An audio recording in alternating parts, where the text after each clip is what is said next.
మామూలుగా పుట్టుటయు నిజము పోవుటయు నిజము నటునడి మీ పని నాటకము అన్నమాచార్య కీర్తన. అలాగా మీరు రంగస్థలం అండ్ అలాగే నటనా పరంగా నేర్చుకున్న పాత్రలు మీ జీవితం నిజ జీవితంలో మీ పాత్రలు అక్కగా కావచ్చు, ఇంటికి పెద్ద కొడుకుగా కావచ్చు, భార్యగా, అమ్మగా అన్నీ చాలా చక్కగా నెట్టుకుంటూ లాక్కుంటూ వచ్చారు కదా శివపార్వతి గారు. అవునమ్మా. ఇప్పుడు మరి టీవీ సీరియల్స్ ప్రపంచం ఎలా ఉంది మీకు? ఇక్కడ రకరకాల ప్రదేశాల నుంచి ఆర్టిస్టులు వస్తున్నారమ్మా. మన తెలుగు వాళ్ళకి కొంచెం ప్రాధాన్యత తగ్గింది. ఇస్తే ఇవ్వాలి. అవును, తగ్గింది. ఎందుకు తగ్గింది అంటే ఇదేమవుతుందంటే ఇంత వస్తువు ఇచ్చి ఒక 100 మందికి పెట్టండి అన్నట్టుగా వాళ్ళకి తక్కువ టైం ఇచ్చి ఎక్కువగా అవుట్పుట్ కావాలని కోరుకుంటున్నారు ఛానల్స్ అండ్ ప్రొడ్యూసర్స్. డైరెక్టర్ ఏం చేస్తాడు, గబగబా గబగబా గబగబా నేను డైలాగ్ ఓన్ చేసుకునే సమయం ఇవ్వడం లేదు. ఇంత ఫాస్ట్గా చెప్పేయాలి. ఈ చెప్పే దాంట్లో కొంతమంది ఆగి ఆలోచించి చెప్పారనుకోండి, వాళ్ళని తీసి పక్కన పెట్టడం, అసలు డైలాగు రాకపోయినా వాళ్ళకి ఆనందమే. ఎందుకంటే వాళ్ళు అడగరు కదా, ఏంటిది తప్పు ఉంది ఇక్కడ అని అడగరు కదా. అవును, భాష తెలిస్తే కదా అక్కడ నేను అడగడానికి. అడగనప్పుడు ఇంకా సౌలభ్యం.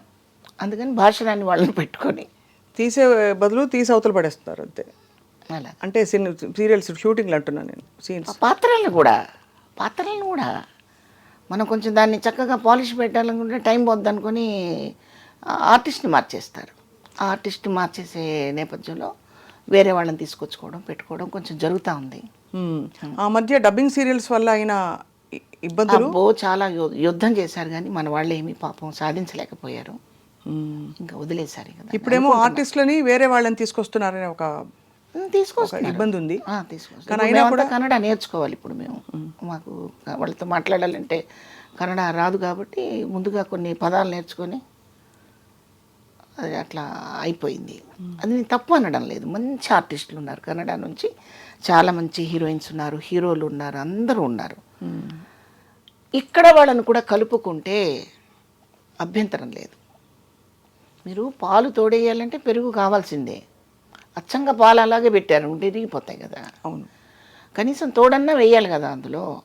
అట్లా ఆర్టిస్టులని ఇక్కడ వాళ్ళని కూడా కొంచెం వాడితే ఖచ్చితంగా వాడాలి. బాగుంటుంది. ఇక్కడ ఏం తక్కువ టాలెంట్, అసలు ఎంతమంది గొప్ప ఆర్టిస్టులు ఉన్నారు. మంచి ఆర్టిస్టులు ఉన్నారు, చాలా మంచి ఆర్టిస్టులు ఉన్నారు. టైమింగ్స్ కొంచెం పాటించలేకపోవడం, మా ఏజ్ లాంటి మా లాంటి వాళ్ళు, అది వాళ్ళకి కొంచెం ఇబ్బందిగా ఉండడం చేత ఇలా జరుగుతున్నాయని నేను అనుకుంటున్నా. మీ బెస్ట్ ఫ్రెండ్ ఎవరు శివపార్వతి గారు? శకుంతల గారా? అప్పుడు ఒకప్పుడు కాదమ్మా. ఎవరు మీకు బాగా సన్నిహితులు ఇండస్ట్రీలో? సన్నిహితులుగా అట్లా గబుక్కున చెప్పలేను, ఎందుకంటే నాకంటే పెద్దవాళ్ళు, వాళ్ళు నా ఫ్రెండ్స్ అంటాను వీల్లేదు. ఎక్కువగా అన్నపూర్ణ గారితో మాట్లాడుతుంటాను, రమాప్రభు గారితో మాట్లాడుతుంటాను, ఎప్పుడో ఒకసారి వాణిశ్రీ గారితో మాట్లాడతాను. ఆవిడ ఒక మహాఘని, విజ్ఞాన ఘని. అన్నపూర్ణ గారా? కాదమ్మా, వాణిశ్రీ గారు. అంటే ఈమె కాదని కాదు, నేను చెప్తున్న వ్యక్తి కాదని. అదే అర్థమైంది. మీరు అంటున్నది వాణిశ్రీ గారు అసలు ఆధ్యాత్మికతలో మొత్తం వెళ్ళిపోయి ఒక విజ్ఞాన ఘని. ఎంత అందగత్తండి అసలు. అమ్మ ఏం అందం. చీరకట్టుకి చుక్కలకి వాటికి కొన్ని సార్థకత తీసుకొచ్చిన కొన్ని చీరలకు ఆవిడే అడ్రస్, కేర్ ఆఫ్ అడ్రస్. అప్పటికి ఇప్పటికీ మనం ఆవిడ సినిమాలు ఆ ఫేస్ డిజైన్ మళ్ళీ వేయలేదు ఎప్పుడు దేవుడు, మరి అదేంటో కానీ. అవును, మొత్తం ఇప్పుడు ఆవిడ లోపలికి వెళ్ళిపోయారు, ఇంట్రోవర్ట్ అయిపోయారు బాగా. అవును, ఎక్కువ బయటికి కనిపించడం లేదు. అవును. ఫ్రెండ్స్ అని చెప్పడానికి సినిమా ఇండస్ట్రీలో ఉండరమ్మా, ఎవరి పని వాళ్ళదే. అంతేనా? మీకు ఎప్పుడైనా కష్టం వస్తే మరి ఎవరికి చెప్పుకునేవారు? నాకే చెప్పుకుంటాను. మీకే చెప్పుకుంటా. అదే కరెక్ట్ కూడా. అంతే కదమ్మా. అవును కదా. కాతే నాకంటే కాస్త ముందు వచ్చారు కాబట్టి, నాకంటే సీనియర్స్ కాబట్టి తెలిసిన విషయాలు అయి ఉంటాయి కాబట్టి షేర్ చేసుకుంటాను. అన్నపూర్ణ గారితో, రమాప్రభు గారితో షేర్ చేసుకుంటాను. అంతకంటే ఎక్కువగా నాతో మాట్లాడుకుంటాను. మనమే జడ్జిమెంట్ అవ్వాలమ్మా. ఇప్పుడు పోనీ తెర మీద మీ ఫేవరెట్ కో స్టార్స్ ఎవరంటే ఎవరి పేరు ఇప్పుడు కానీ అప్పుడు కానీ మీరు బాగా గుర్తుండిపోయి కొన్ని సినిమాలు వాళ్ళతో చేయడం ఒకటో రెండో? బాగా ఇష్టమైన వాళ్ళతో నేను అసలు సినిమా చేయలేదు. ఎవరు? చూస్తూ ఉండడమే, ఆరాధనాపూర్వకంగా చూస్తూ ఉండడమే తప్పితే చేయలేదు. ఎవరు శివపార్వతి గారు మీకు ఇష్టమైన? సావిత్రి గారితో ఆవిడతో చిన్న అనుబంధం కూడా ఉంది నాకు సావిత్రి గారితో. అదే ఈ మానవుడు దానవుడు సినిమా చూస్తూ ఇంట్లో చివాట్లు తింటున్న సమయంలో సావిత్రి గారికి ఇంకా శారద గారికి చాలా పెద్ద పెద్ద ఆర్టిస్టులందరికీ సన్మానాలు పెట్టారు తెనాల్లో. చూద్దామని వెళితే అన్ని గేట్లు మూసేసి ఉన్నాయి. ఏ గేట్లు నుంచి వెళ్ళలేకపోయాను. అలా పడిగాపులు కాసి కాసి కాసి చివరికి ప్రోగ్రాం అయిపోయి బయటకు వస్తున్నప్పుడు ఆమె దగ్గరగా వెళ్ళి ఇలా పట్టుకున్నాను నేను. పట్టుకుంటే ఆవిడ చేతిలో ఉన్న పుష్పగుచ్చం నా చేతికి ఇచ్చి దెబ్బలు తగులుతాయి దూరంగా ఉండమని అయ్యో అలా బ్లెస్ చేసి నా తల మీద ఇలా చేయి వేసి అలా దగ్గర తీసుకున్నారు. అదే నాకు బ్లెస్సింగ్స్ ఏమో. ఆ మరుసటి సంవత్సరమే నేను స్టేజ్ ఎక్కడం జరిగింది. మనకి గుళ్ళోకి వెళ్ళాక కొన్ని వైబ్రేషన్స్ వస్తాయి కదా అమ్మ. అలా అవును. అట్లా మనకి జరిగితే నేను ఈరోజు గుళ్ళోకి వెళ్ళి వచ్చాను, అందుకే ఇది మంచి పని జరిగిందని మనం నమ్ముతాం కదా. అట్లాగే ఆమెని టచ్ చేసి ఆమె కోసం అంత టైం వెయిట్ చేసి ఆమెను కలిసిన అనుభూతి నాకు చాలా ఆనందంగా ఉంటుంది. ఇంకా తర్వాత ఇంకా వాణిశ్రీ గారు ఇంకా చెప్పనలేము కానీ మాటలు ఎన్నో ఉంటాయి గుండెల్లో. ఒక యాక్టింగే కాదు, ఆవిడ చీరకట్టు, బొట్టు, హెయిర్ స్టైలు, ఆవిడ హావభావాలు ఒకటని కాదు. చిన్నబాబు చిన్నబాబు అంటుంటే ఆవిడ హావభావాలు చూడాలి. అసలు ఒకటని కాదు. ఆవిడ సినిమాలు ఆల్మోస్ట్ నేను అన్నీ చూశాను. మేకప్ లేని సినిమాలు చూశాను, బాగా తీర్చిదిద్దిన బొమ్మలాగా తయారైన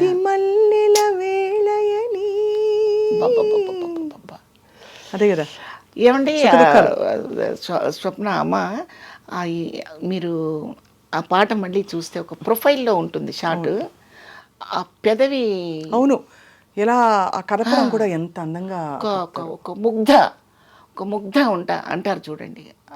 చిన్న పిల్ల, ప్రపంచం తెలియని అమ్మాయి ఎలా ఉందో అలా ఉంటుంది ఆ షాట్లో ఆవిడ. అంటే ఆ ఏజ్ కూడా అదేననుకోండి ఆవిడది.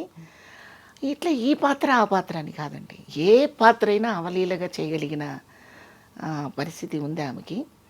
మనం సావిత్రి గారు చాలా గొప్పగా గుండెల్లో పెట్టుకున్నాము. ఆ సావిత్రి గారిని కూడా దూకేశారు ఆవిడ, వాణిశ్రీ గారు కదా అమ్మ.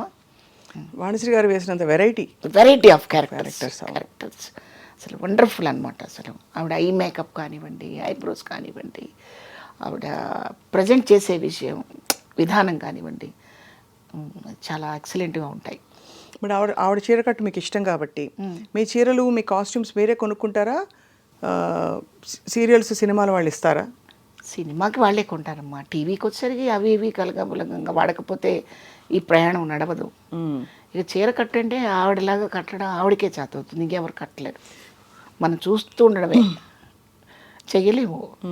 బట్టల పిచ్చి ఉందా మీకు? నగల పిచ్చి, బట్టల పిచ్చి ఉంది. అది అందరికీ ఉంటుంది. ప్రతి మనకి పిచ్చి ఉన్నా లేకపోయినా మనకి పిచ్చి పెట్టేలా చేస్తారు మన ప్రొఫెషన్లో. ఎందుకంటే మీకు ఎప్పుడు ఒక సూట్ కేసు ప్యాక్ అయ్యి రెడీగా ఉండాలి, నాకు తెలిసి. అంతేనా? ఒక 4-5 చీరలు, బ్లౌజులు, మ్యాచింగ్ జ్యువెలరీ. 4-5 ఏంటమ్మా, 50 పెట్టుకోవాల్సి వస్తుంది ఇప్పుడు. అవునా? ఫుల్ బిజీ అయితే. ఎన్ని రోజులు పనిచేస్తారు శివపార్వతి గారు పర్ మంత్ ఇప్పుడు? సీరియల్కి అయితే ఒక 10 రోజులు, 12 రోజులు, నెలలో అలా పెట్టుకుని 50-60 చీరలతో రెడీగా ఉంటారు ఎప్పుడు. ఎప్పుడు పిలుపు వస్తుంది, కాల్ షీట్ రెడీ రండి. వాళ్ళు కొన్ని కొంటారు, అవి కొన్ని నచ్చవు మనకి, క్యారెక్టర్కి నప్పవు. అప్పుడు మనం కొన్ని చొరవ చేసుకొని కట్టడము, కొనుక్కోవడము, ఇవన్నీ చేయాలి. లేకపోతే ముందుకు వెళ్ళదు సీరియల్. అంతే కదా. ఇంత బిజీలో ఉండి వంట వచ్చా మీకు? బాగా అంటే మళ్ళీ నా వంట నేను పొగుడుకోకూడదు. ఓకే, నేను వంట చేసుకుంటాను, చక్కగా అలాగే గడుస్తుంది. వంట మనిషి మీదే డిపెండ్ అవ్వాలని ఏం లేదు తల్లి. ఏం చేస్తారు ఆరోగ్యం కాపాడుకోవడానికి? ఎప్పుడు ప్రత్యేకంగా ఏమి చేయనమ్మా. ఆకలి అయితే తింటాను, అట్లేం లేదు. ఆకలి అయితే నేను తింటాను, ఆకలి కాకపోతే తిన్నాను, అదే, ఇంకేం చేయను నేను. శుభం, అది చాలా గొప్ప పెద్ద పూర్వం చెప్పే. ఆకలి కాకపోతే 8 అయింది కాబట్టి ఇడ్లీ తినాలి, 1 గంట అయింది కాబట్టి భోజనం చేయాలి, మళ్ళీ సాయంత్రం 7 అయింది కాబట్టి భోజనం చేయాలి, అట్లా ఏం లేదు. ఆకలి అవ్వకపోతే స్టాప్, ఆకలి అయింది తింటారు అంతే. అంతేగాని సౌందర్య సాధనాలు, ఆరోగ్య సూత్రాలు అంత లేదు. కానీ ఎప్పుడూ సహజంగా కళకళలాడుతూ అలా అంత నిండైన బొట్టు పెట్టుకుని చక్కగా ఉంటారు. ఎప్పుడైనా గెటప్ మార్చారా మీరు? చండీ రాణి ఆ టైప్లో ఆ రోజుల్లోనా?